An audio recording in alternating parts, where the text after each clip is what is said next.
Something strange is happening on cruise ships right now. And it's got the entire industry nervous. It starts quietly, right at the guest services desk. One by one, passengers are lining up, smiling politely, and asking to remove their gratuities. Not because they got bad service, not because they're trying to save a few bucks, but because they no longer believe in the system itself. For years, automatic gratuities were seen as a convenient way to tip hardworking crew members, the invisible hands that make your vacation feel effortless. But in 2025, that simple courtesy has turned into a full-blown rebellion. Cruise lines are watching in disbelief as more guests than ever are saying no thanks to what used to be a quiet, unquestioned charge. Some call it a protest. Others call it exploitation finally being exposed. Either way, it's spreading fast, and it's forcing the cruise industry to face a question it's been avoiding for decades. Are passengers actually tipping, or just paying part of the cruise salary disguised as a gratitude fee? Let's unpack what triggered this mutiny at sea, and why it's reshaping the economics of cruising forever. The price shock that started it all. If you've cruised in the last year, you probably felt it. That quiet sting when you checked your final bill. Gratuities, or crew appreciation fees, as cruise lines like to call them, have exploded across the board. In early 2025, Disney Cruise Line dropped a bombshell. A $3.75 per person per day increase for concierge guests, bringing their total to an eye-watering $27.25 daily. Do the math. That's $762 in gratuities alone for a family of 4 on a standard 7-night cruise. That's not a tip. That's another vacation. Other lines quickly followed. Royal Caribbean added 50 cents per guest per day. Norwegian Cruise Line now leads the mainstream market at $25 daily for suite guests. Princess Cruises quietly rolled out increases in late 2024. Even Margaritaville at Sea, known for being one of the cheapest options afloat, hiked its gratuities by $2 a day in early 2025. At first, passengers grumbled but paid, but the real turning point came when people started comparing numbers. A family that once paid $350 in gratuities now owes $500 or more for the same cruise. Suddenly, those small daily adjustments started to look less like generosity and more like a stealth tax.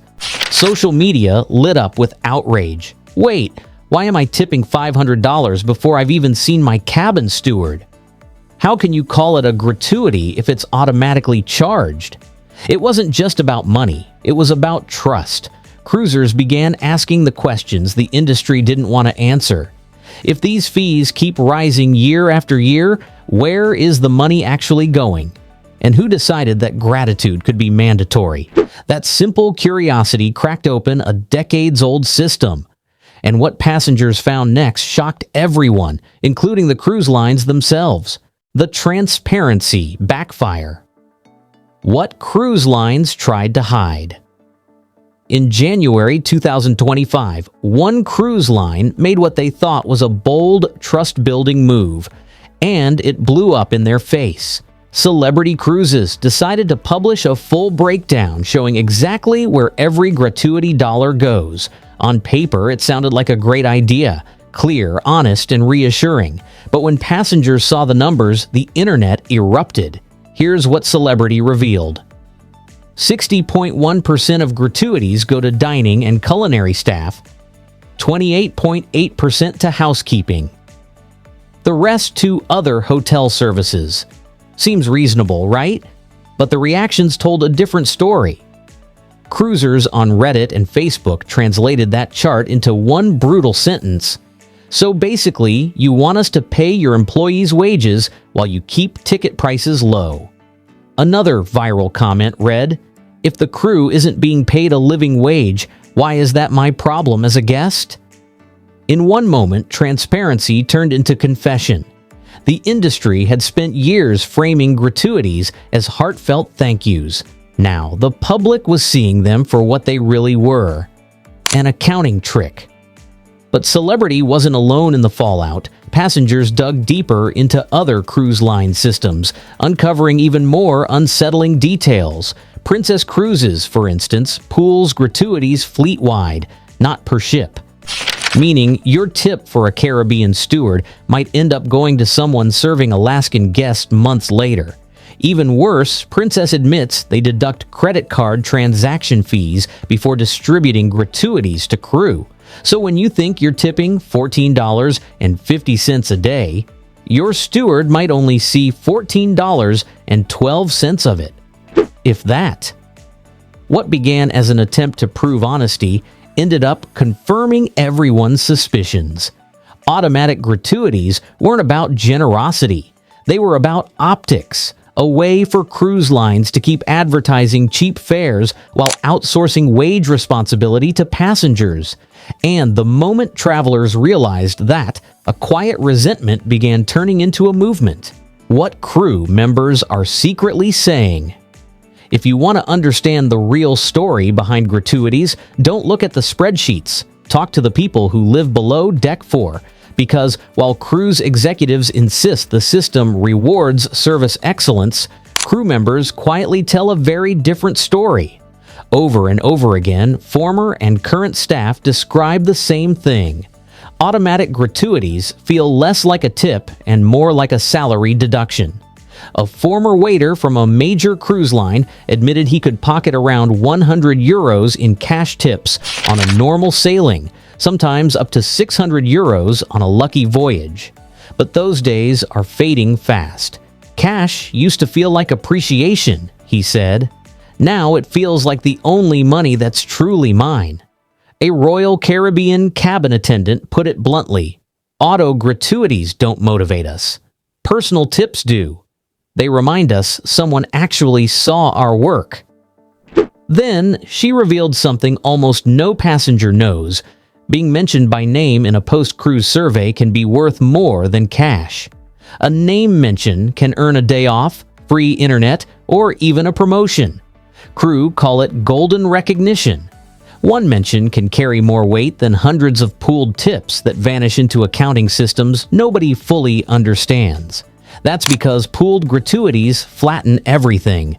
The outstanding waiter and the burned-out one get paid the same. Passion and performance blur into paperwork. One crew member summed it up perfectly. "A guest remembering our name means more than any system number. That's the real tip. The truth is heartbreaking." Crew crave acknowledgement, not algorithms. They don't want pity. They want fairness and transparency. They want to know that when passengers show appreciation, it actually reaches them. And right now, many believe it doesn't. But to really grasp how deep this goes, you need to see how cruise lines structure those paychecks, because once you do, you'll never look at automatic gratuities the same way again. The wage illusion. How gratuities replaced real pay. Here's the uncomfortable truth the cruise industry doesn't want you to think about. Automatic gratuities aren't adding to crew income, they're completing it. Behind the glossy brochures and smiling staff, there's a payment model designed to make cruise lines look generous while quietly shifting their payroll burden onto passengers. A few years ago, an undercover journalist worked aboard a major cruise ship as an assistant waiter. His contract promised $1,100 per month. When the paycheck arrived, the base salary had been adjusted down to $710, with the rest expected to be covered by gratuities. That wasn't a bonus. That was the missing half of his salary.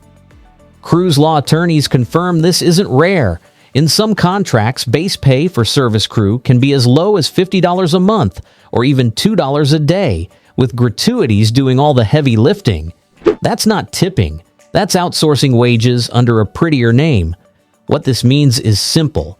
When passengers refuse to pay automatic gratuities, cruise lines don't make up the difference. The crew absorbs the loss. But when passengers do pay, the cruise line reduces its wage liability. Either way, the company wins.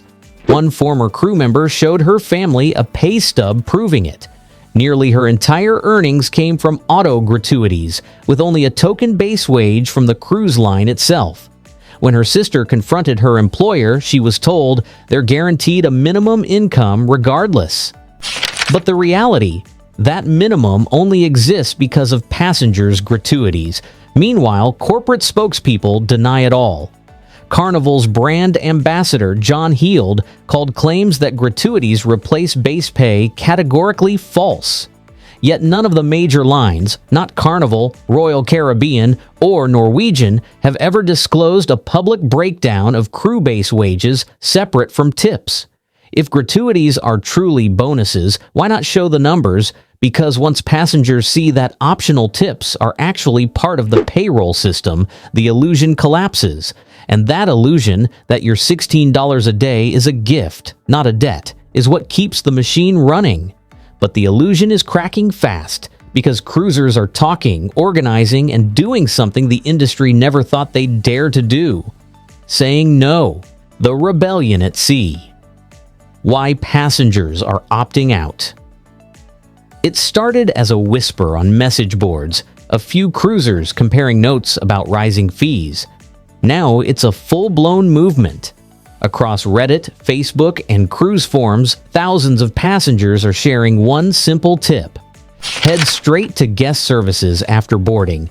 Tell them to remove your gratuities. You don't need to explain why. And people are doing exactly that. One traveler described standing in line on embarkation day behind 9 other guests. 8 of them were there for the same reason, not to complain, but to opt out. They hadn't even sailed yet. They were removing gratuities on principle. For some, it's philosophical. They believe a tip should be earned, not automated.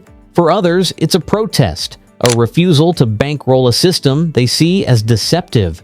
And for a small but growing number, it's about sending a message to corporate headquarters. If you want to advertise low fares, pay your crew yourself. Surveys now suggest roughly 1 in 10 passengers remove automatic gratuities. That might sound small, but cruise executives know the danger. Once a behavior becomes socially accepted, shared, defended, even celebrated online, it spreads like wildfire. Veteran cruisers, the ones who sail 2 or 3 times a year, are leading the charge. They remember when tipping was personal, when you handed an envelope to your steward on the last night and said thank you face to face. They resent watching those moments replaced by digital deductions and corporate euphemisms like crew appreciation. The irony? First-time cruisers almost never question the fee. But as they keep sailing, awareness grows. By the 3rd or 4th cruise, many start asking the same thing. Where does this money really go? And that question, simple, honest, unavoidable, is fueling a quiet revolution at sea. Cruise lines can raise prices, rebrand fees, even threaten to make them non-removable. But they can't stop passengers from talking. And in 2025, conversation travels faster than any ship on the ocean. The global reality. How other countries solved the tipping problem. Here's the twist the American cruise market doesn't want you to think about. Most of the world doesn't deal with automatic gratuities at all. And guess what? Their ships still sail full. Their crew still smile. Their service hasn't collapsed. They just found a smarter, fairer way to do it. Let's start with Australia, the country that flat out rejected automatic tipping over a decade ago. In 2010, P&O Cruises Australia made a bold move. They abolished gratuities entirely. No service charges, no crew appreciation fees hidden in the fine print. Passengers tip only if they want to. The result? Happier guests, transparent pricing, and zero drop in service quality. Crews simply get paid proper wages built into the cruise fare. Royal Caribbean followed a similar approach for their Australian and New Zealand routes. If you book in Australian dollars, gratuities are included in the fare. No surprise charges, no guest service confrontations, same ships, same crew, same destinations, just one simple difference: honesty. They even absorbed the 2023 gratuity increases for those markets while raising them everywhere else. Across the ocean, the United Kingdom took another path but reached the same destination. P&O Cruises UK includes service charges in every fare. Their slogan says it all. Exceptional service is our promise. Tipping is never required. It's a subtle but powerful statement. You're not being guilted into paying more. You're being told the company already values its workers enough to pay them properly. Meanwhile, in the U.S., cruise lines still insist that automatic gratuities are necessary to reward hardworking crew. But Australia and the UK prove that's not true. The difference isn't economics, it's psychology. Americans have been conditioned to see tipping as generosity, not as wage replacement. The rest of the world just said, "No thanks, we'll handle it honestly." So why won't US-based cruise lines follow suit? Because transparency isn't profitable. It's easier to sell a $299 cruise when you quietly add $500 in mandatory fees later. It keeps prices looking low, even when the reality is anything but. Other countries proved that fair pay and great service can coexist without manipulation. The American cruise market just hasn't caught up yet, and that brings us to the final question. What should you do with all this information? Because knowing the truth is one thing, but deciding what to do about it is another. What passengers can actually do, and what this fight is really about. So what now? You've seen the numbers, the outrage, and the truth behind the system. The question is, what can you actually do about it? First, understand this. You have the right to remove automatic gratuities. Every cruise line allows it. You don't need to explain, justify, or argue. You can walk up to guest services, ask for the removal, and they must honor it. But before you do, think carefully about who really gets hurt. It's not the corporate office. It's not the executives in Miami sipping espresso over quarterly reports. It's your room steward who's been working 12-hour days for 8 months straight without seeing their family. It's your dining server who remembers your drink order by heart. It's your bartender who smiles through exhaustion because one kind word might make their night. If you want to make a statement, make it smart, not cruel. Here's what many seasoned cruisers now do. Leave the automatic gratuities on so the base pay system stays intact. Then bring cash, small bills, ready to hand directly to the people who go above and beyond. That $5 you give your steward personally, it doesn't get pooled. It doesn't get filtered through corporate accounting. It goes straight into their pocket. And it means more than you think. Even better, remember their names. Write them down. Mention them in your post-cruise survey. Crew members say that being recognized by name can earn them bonuses, time off, and even promotions. It's proof that gratitude still exists in its purest form, human to human. If you truly object to the automatic system, there's a balanced way to protest.